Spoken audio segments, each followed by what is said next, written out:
Welcome back to the potting shed. Today I want to talk to you about fertilizers and fertilizing your houseplants.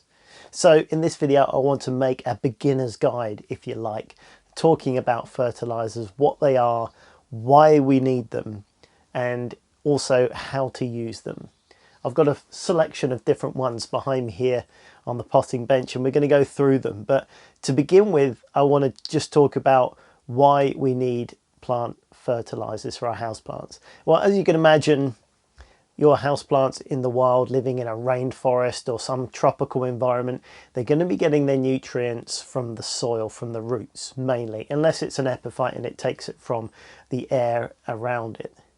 So in the rainforest or in any natural soil type, there are unlimited amounts of nutrients in the soil from things breaking down in nature. So leaves falling off of trees, fruits, nuts, animal waste, it all goes onto the floor, onto the soil, breaks down, gets broken down by worms and insects, and it's all part of the life cycle. So the plant has the nutrients it needs because everything is alive in nature. But if we take that plant and reproduce it in nurseries and then we keep it in a houseplant pot, it's a sterile environment, if you like. It's in just this pot, so there's no way that the nutrients can enter the soil from nature itself. So we have to give it a helping hand.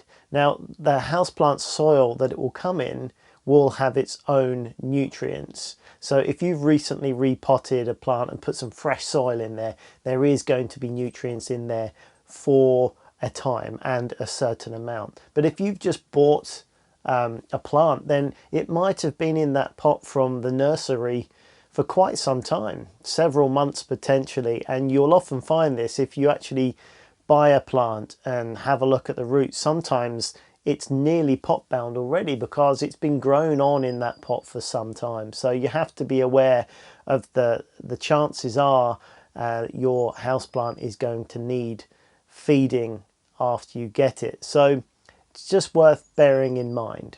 Now, here in the UK, where are we? March now. We're just coming out of winter, thankfully. The sun is shining today. The temperature's just tweaking up a little bit now. And in the next few weeks, it's looking like the temperatures are staying up. So I never want to speak too soon because there's still time for a big dump of snow or something. But at the moment, it's looking positive and the weather is going to get better. So usually in the winter, certainly where we are in the UK, we have less light. The average temperatures are quite low and a lot of my plants will sort of go into not quite a dormant state. Some of them go dormant, but some of them just slow right down in their growth levels. There's just not enough natural sunlight. The strength of the sun isn't there, and therefore it just doesn't grow as much. And you have to feed and water a plant based on what it's doing. So just like in the winter, I suggest throttling back with the watering.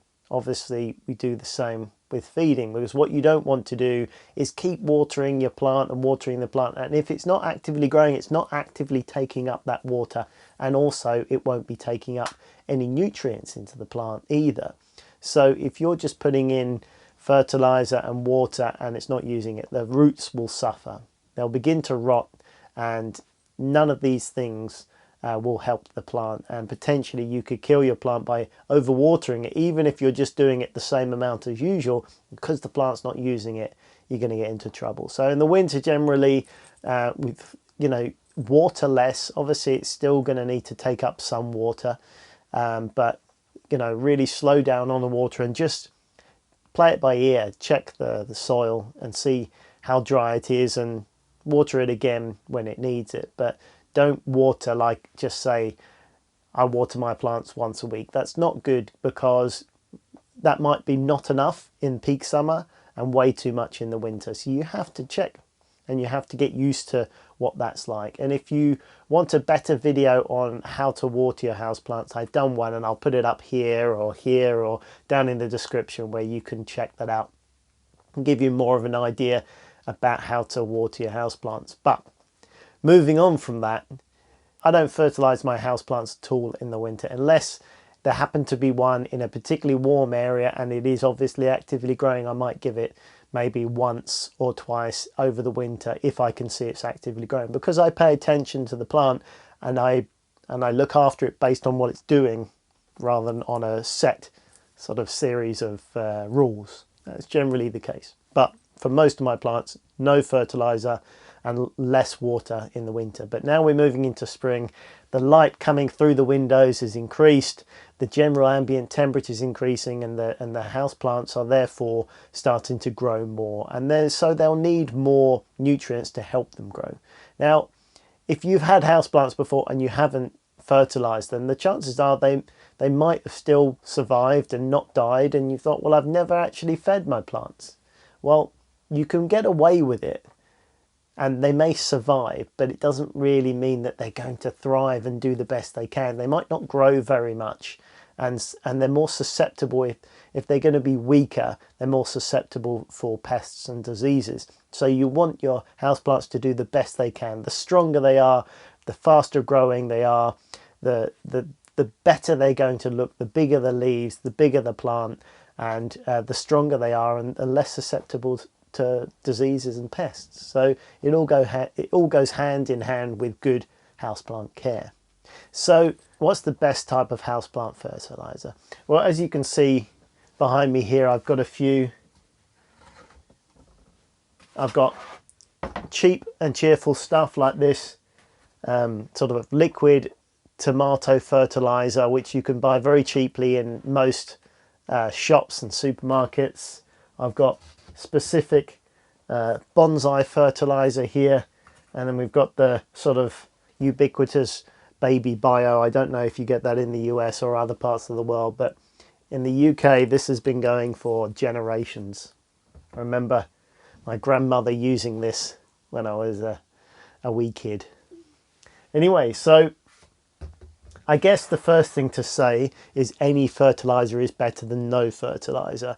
And if you don't have a huge amount of money to spend, then don't feel any pressure to buy the most expensive one, because as long as it's getting food, that's the main thing. And if you've got enough for a cheap bottle of tomato fertilizer, that's fine. You can even make your own. If you have nettles, or that type of stinging nettles, we call them in the UK, they grow wild as weeds around here in wasteland, in hedgerows and things. You can cut some of that with gloves on, because they sting you, because that's what they call, they have these tiny hairs on the leaves, and you know, they itch and are weird.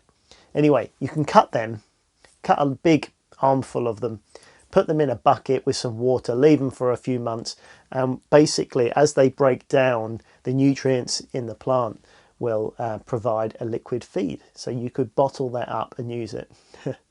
The drawbacks are it will absolutely stink. And if you're bringing that into your home and putting it on your plants, it's not going to be the most pleasant, but you can do it. And there are free ways of feeding your houseplants if you're in a pinch.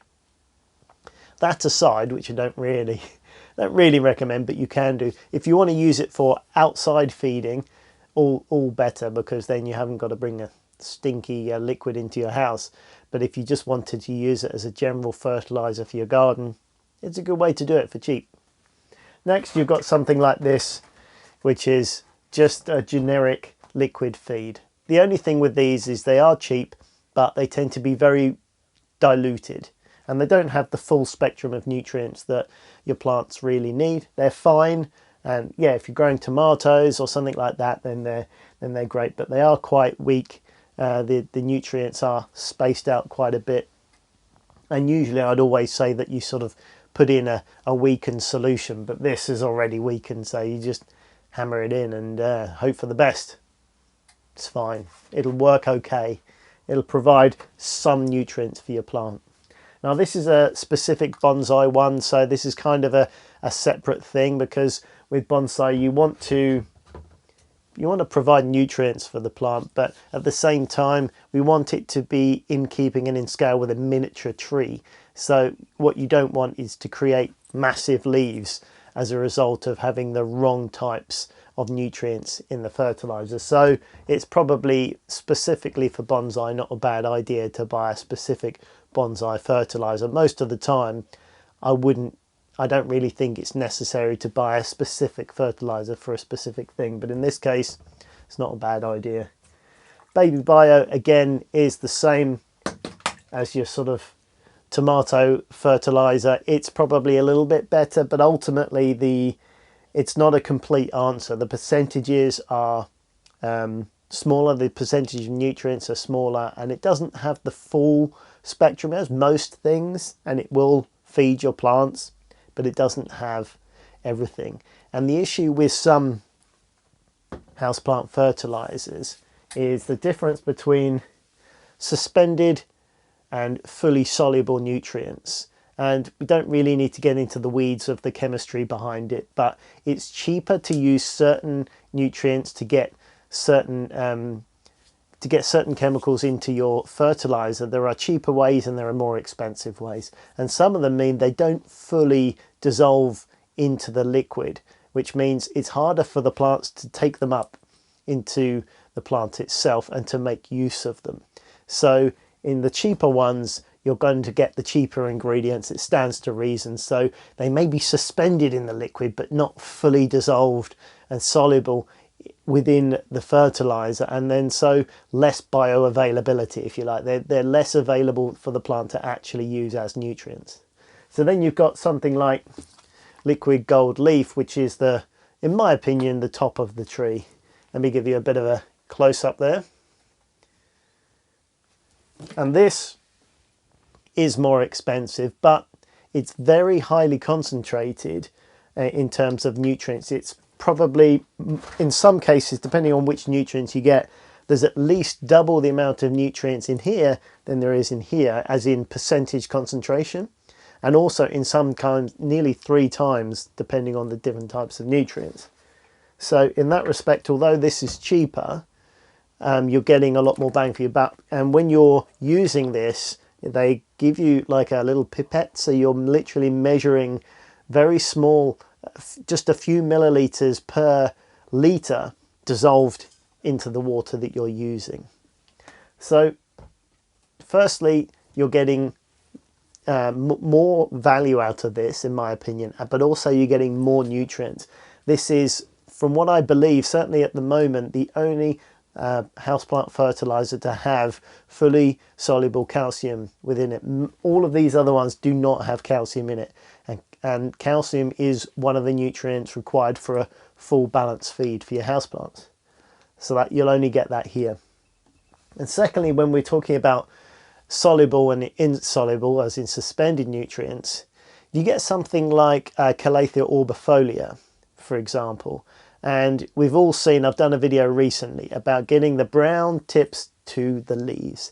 It's very difficult to get a full, really good looking leaf without any element of browning, especially if you live in a hard water area like I do. But the thing is, with something like liquid gold leaf, because it's fully soluble, there's a better chance of actually getting all of the nutrients into the plant itself, and potentially I think you're going to avoid the browning of the tips, because what's happening, I think, if I understand this right, the sort of nutrients within the water, if they don't fully dissolve into the water, they can't take them up into the plant, then they're still going to be in the water as it goes through the leaf. And what happens is, ultimately, through transpiration, when the water expires through the leaves, if you've got the sort of undissolved solids, as they're not been properly taken up by the plant, if they're still suspended in the water